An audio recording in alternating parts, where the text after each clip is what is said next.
So 2 episodes ago, I told you 3Xtreme rescued this marathon from a serious drought of fun. Today, we are playing its direct sequel from the same Extreme Sports lineup with more modes, more courses, better graphics, smoother controls, and somehow I came out the other side liking it less. Actually, let's start there. The very first thing I saw after the studio logo wasn't a cool trick. It was a guy eating pavement head first into a metal post, which honestly set the tone for this whole review better than I expected it to.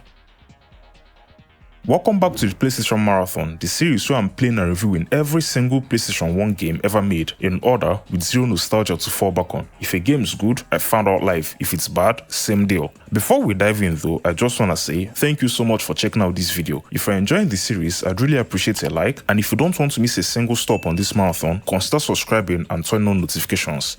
Today we're on game number 6, 3Xtreme, a North American release from 1999, and yes, the sequel to 2Xtreme, which I covered in episode 4. Coming off of that one, my expectations were quite high. More modes, more courses, a cleaner menu. On paper, this should have been a clean win, and in a lot of ways, it is better. That's actually the whole tension of this episode. Every individual piece of this game is an upgrade, so why did I walk away feeling less excited than I did last time? Let's get into it.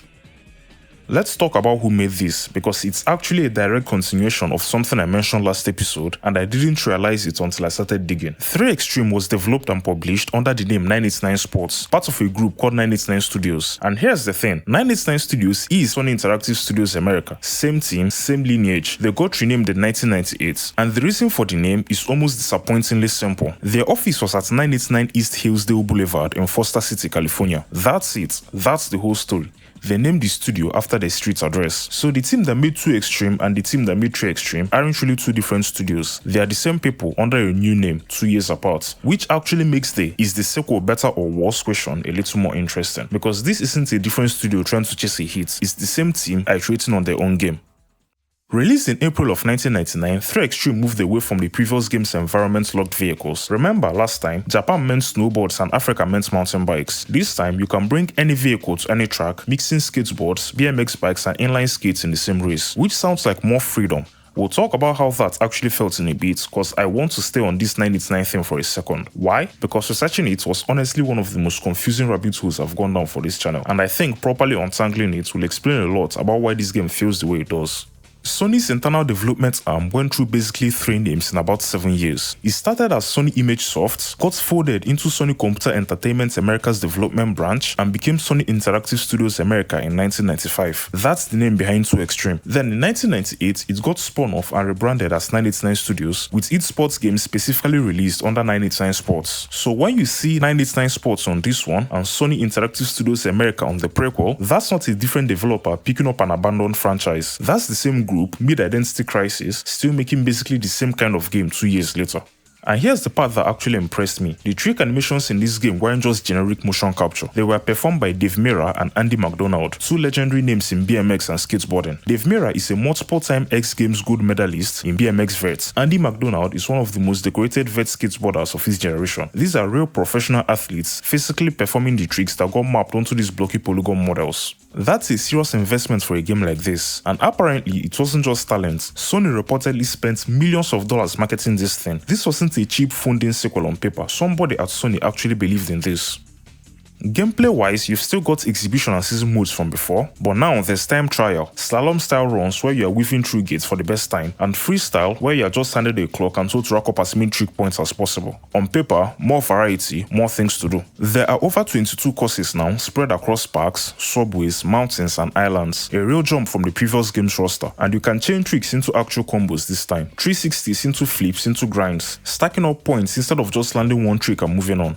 But here's where it started to unravel for me. You can now grab any vehicle for any track, so I'd be on a skateboard and the guy next to me is on a mountain bike and someone else is on inline skates, all racing the same course at the same time, and it just feels weird. Last time, the vehicle matched the location. Japan meant snowboards and that made sense. Here, it's just a jumble of mismatched equipment on the same track, and it undercuts any sense that these are cohesive events. There's also a control issue that genuinely bugged me the whole way through. The same D-pad button used to do tricks in the air will trigger a trick attempt the instant your wheels leave the ground, even by accident. So any bump, any tiny air, any accidental press, and you are suddenly mid-trick and about to wipe out for no reason. I'm really curious if anyone who's played this game ran into the same kind of overly sensitive input issue. Was it a game-breaking problem for you, or is it just me? And that's the frustrating thing. Mechanically, almost everything here is smoother and more responsive than 3Xtreme. The controls feel tight. It clicked for me almost instantly, which makes sense since I already played the previous game. But even coming in blind, I don't think this would take long to learn. The problem isn't the mechanics, it's everything around them. Visually, this is a clear step up from 2Xtreme. The courses feel less flat, less blocky, and noticeably longer. This is a genuine hardware era improvement, not just a new coat of paint. But the sound design is where I think the game actually loses something important. Outside of the soundtrack, it's kind of quiet. Wheels on pavement, the occasional grunt when you punch someone, that's about it. And that's a real contrast, because 2Xtreme had these voice lines that played every time you passed through a gate, and it made the whole track feel alive, like there was a crowd, an event, a vibe. Here, that's gone, and the silence behind the music really made the world feel emptier. 250! Get some air!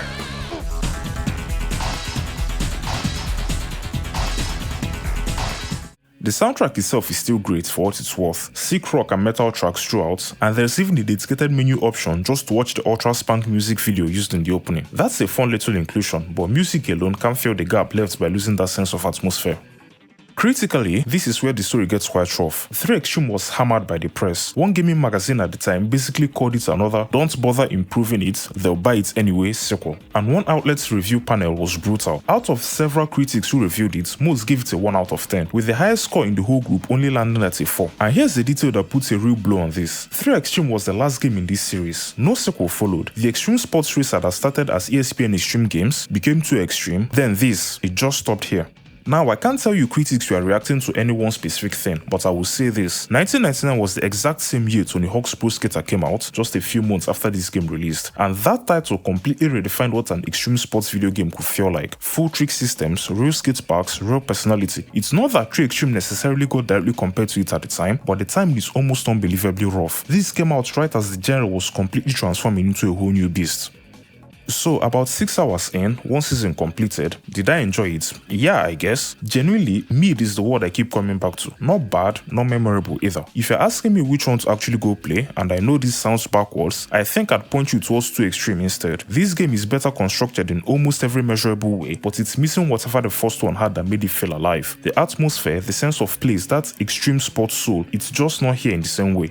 So here's my actual question for you all. Was I wrong about this? Is 3Xtreme actually the better game and I'm just letting nostalgia for something I only experienced 2 weeks ago cloud my judgments? Or does this track with what people who played both of these back in the day actually remember? I'd love to know if I'm off base here. And as for where this sits in the marathon, it's a strange one. Every individual piece of this game is objectively an improvement over the last one, and yet it's the first sequel on this channel that's left me feeling a little worse than the original did. That's a really interesting thing to sit with, even if the game itself didn't blow me away. Next up on the marathon, we are leaving Extreme Sports behind for now and heading into 40 Wings. No idea what that one's about yet, which at this point is basically the norm for me. Thank you so much for watching this one. If you've got history with either of these extreme games, I'd really love to hear it in the comments. If you enjoyed the episode, please drop a like and subscribe if you want to keep riding along for the rest of this absurdly long journey through the PlayStation library. Take care of yourselves and I'll see you in the next one.